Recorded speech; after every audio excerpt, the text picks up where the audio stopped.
I mean, you know, you've been sitting on that thing for so long. It's about time you got up and danced a little bit and started to sing the song. See, old Grandpa knows how to motivate your soul, knows how to get the rock out of your roll, man.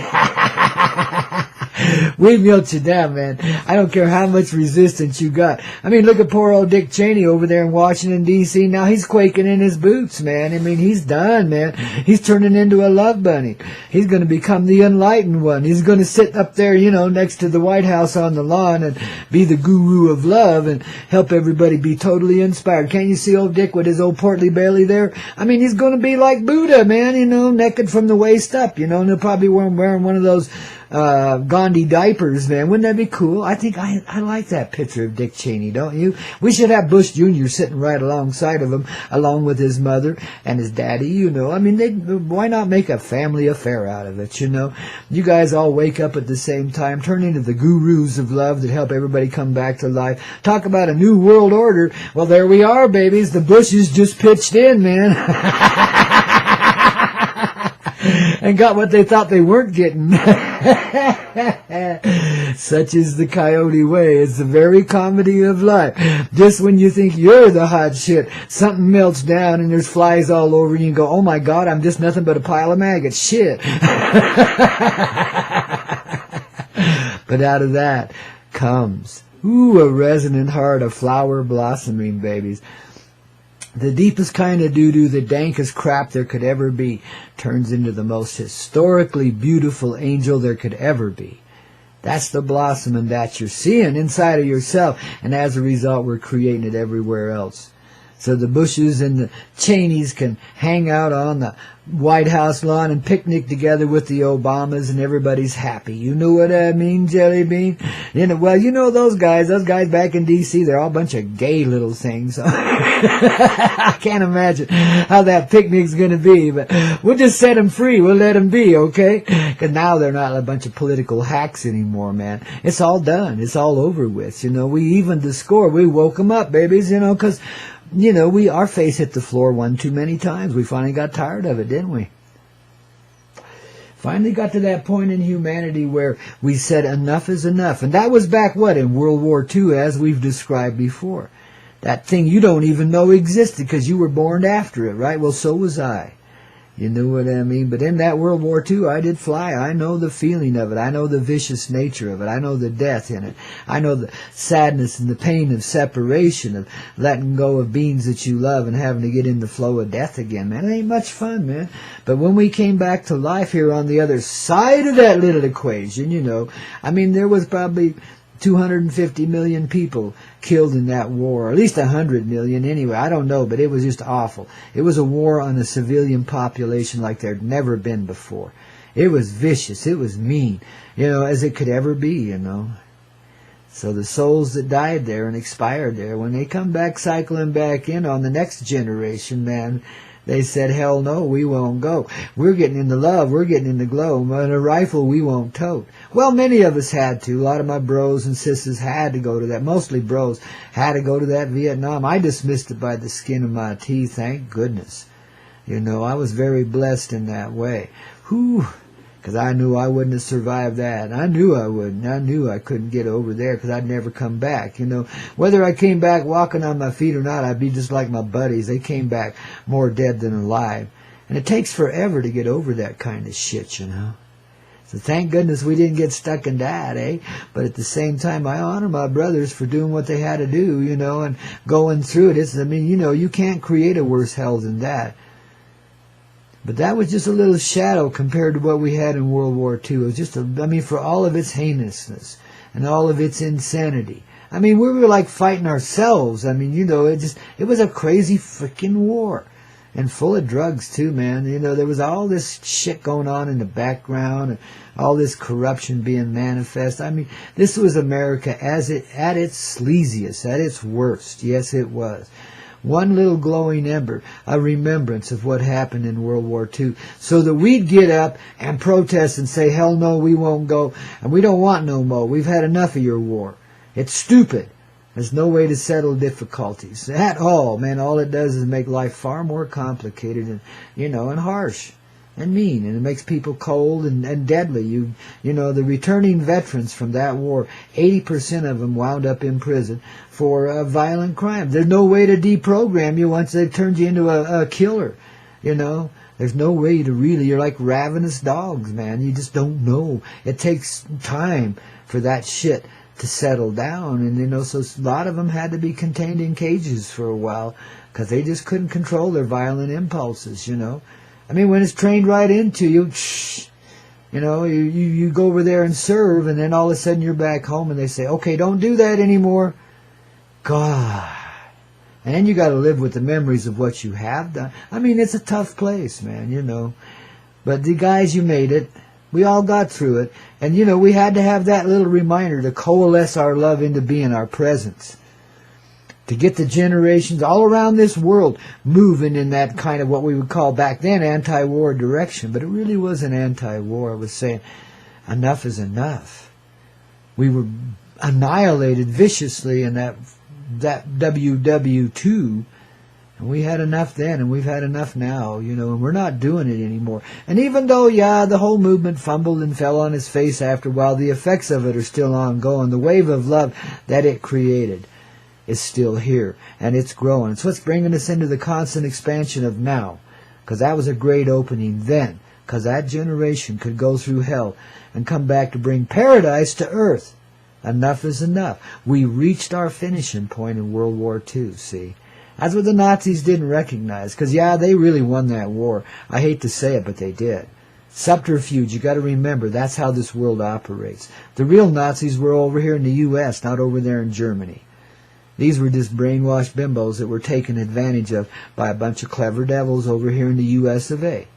See, we've always been the Nazi Empire. It's been a veiled thing, hidden from your eyes. But America, even in its beginnings, had the Nazi way implanted in it. I'm telling you, babies. It came out of nowhere, right? No, it didn't come out of nowhere. There's a historical context to it, and someday we'll get through that too. It's too long and tawdry right now to even deal with. We're rock stars. We don't have time for that shit, you know? We got to get on with it. But just know, even in the beginning of this country, were the seeds of that Nazism planted here in our institutions and in our ways, our warlike ways. See, we never stopped having wars. Ever.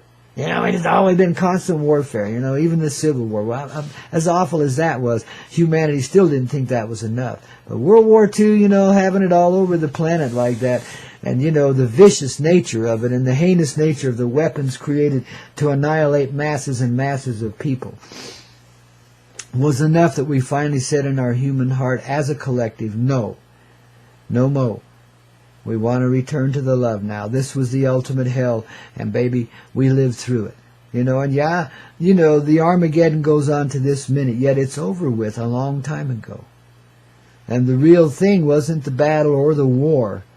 The real thing was that crux moment when the human heart said, okay, we've had enough.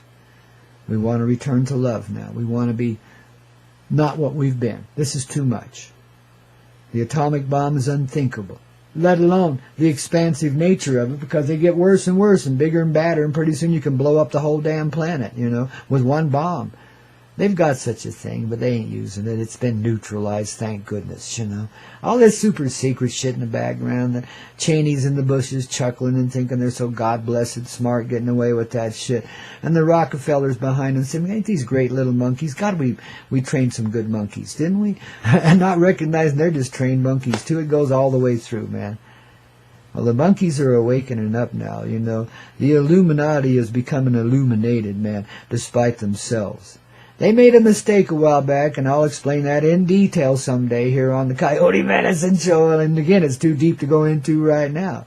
But they made a mistake along the way, and they inducted an ancient saint into their presences, and now that ancient saint is there with them, and it's bringing them back to life.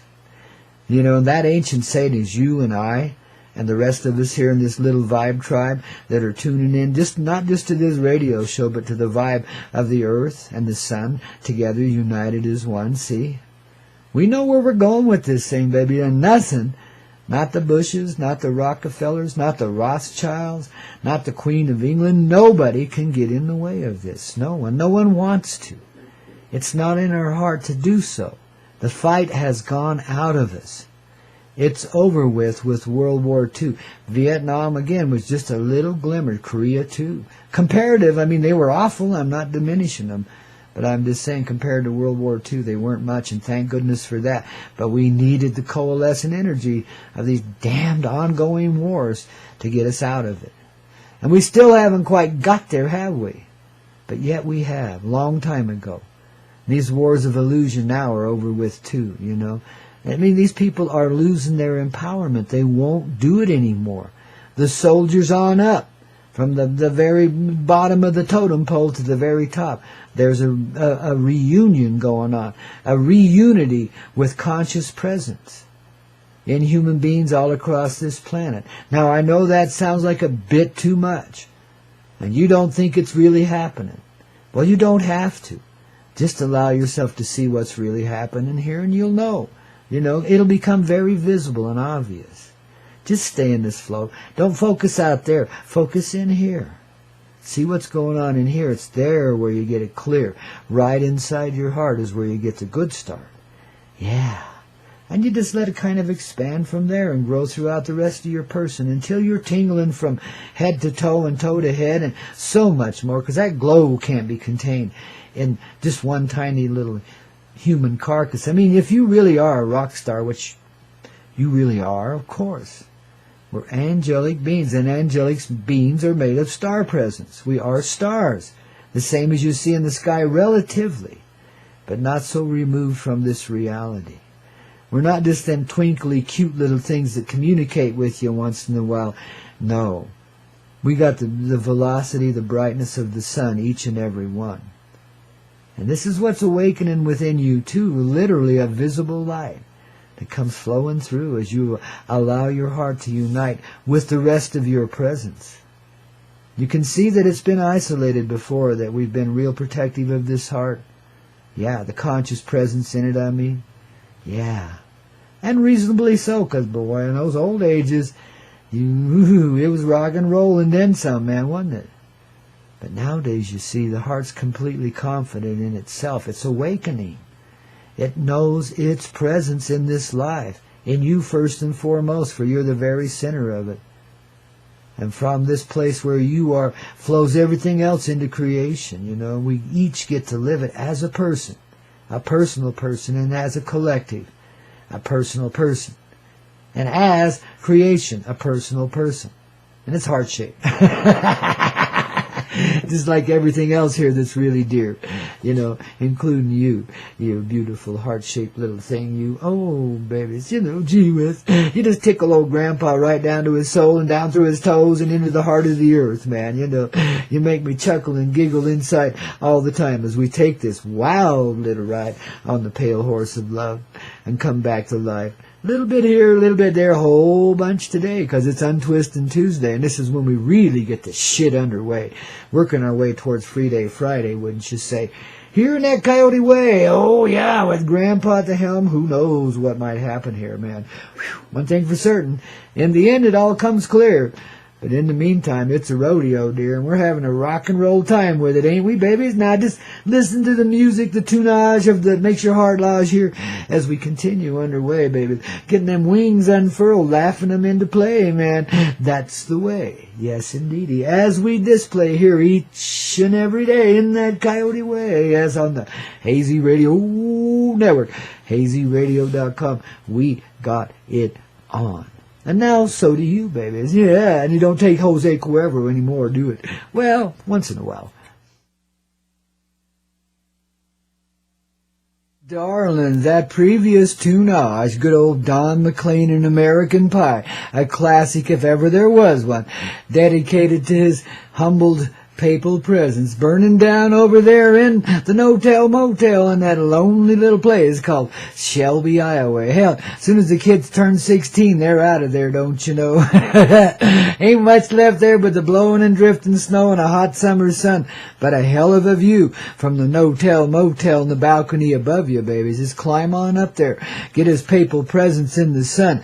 Maybe you'll finally become this shining one. You see, it really was a really good plan. I mean, you got to admit it was brilliant, you know, to be the shining star in the sky that gets all the gold and all the goodies and then just, you know, zaps them aboard and flies away off to the other side of the universe to another planetary paradise in which they can buy the whole reality and just have a lot of fun just raising chicanery there, you know, continuing on with the program as they begun it before, you know. Got to admit, that was a beautiful plan, man. I really admire the tenacity that it represents. I mean, you got to understand, these guys have hung on for thousands of years just waiting for their chance, you know. And now it's like they got ants in their pants. The whole thing's burning down. The fire of truth is consuming Rome and a whole lot of other places people call home, babies. The old recipes, the old formulas, they don't apply no more. You see, we really have been living in a land of illusion, a land of dreams. And some of those dreams have been some pretty far out schemes. You got to admit that secret space program was brilliant, man. They just forgot one little factor. There ain't no space, and there ain't no time, see, and they started to realize that as that divine dream began to unwind, that little dream of running away to the other side of the universe, there ain't no such escape available. You know, it just ain't there. It's not real.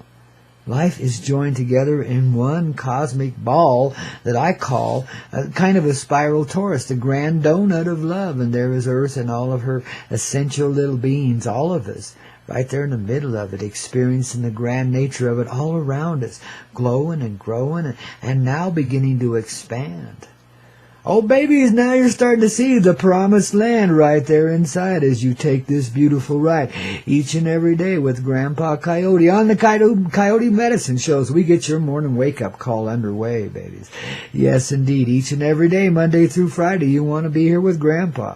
Yeah, the Reverend Doctor of Love, the Grand Pope of Mary Jane, yes, indeed, who will help you ease your pain. I'm her right-hand man, babies. Then ain't you glad I took the stand? Because you're right here with me too, man. It's the oracle nature of love. That's what real popes do. They reflect back to the people the divine love in the presence of every heart that lives. See, that's what we do. We're just radiators of love. That's what a ruler is. That's an instrument by which you can tell how expansive your love is, you know. Yeah, it's just a measurement kind of thing, but it's really not even a measurement. It's just a vehicle through which you can experience and express, just like your tiny little carcass is. Now, I think you want to be with me again tomorrow morning about 7 a.m. I'd say that's Eastern Time here on the Hazy Radio Network for another exciting episode of what? The Coyote Medicine Show. Only on this Hazy Radio Network, exclusively, because we love them so, and they love us too. Babies, we're dancing. I know. Man, how about you? Yeah, rock, babies, rock. So stay tuned now. The Madeline's little numerology show with Magic Merlin's going to be here, and you're going to want to be there for that, baby. Whew. This network is growing and expanding like crazy now, baby. Better watch out. We're on fire, too, just like Rome is. Oh, wow. See you tomorrow, kids.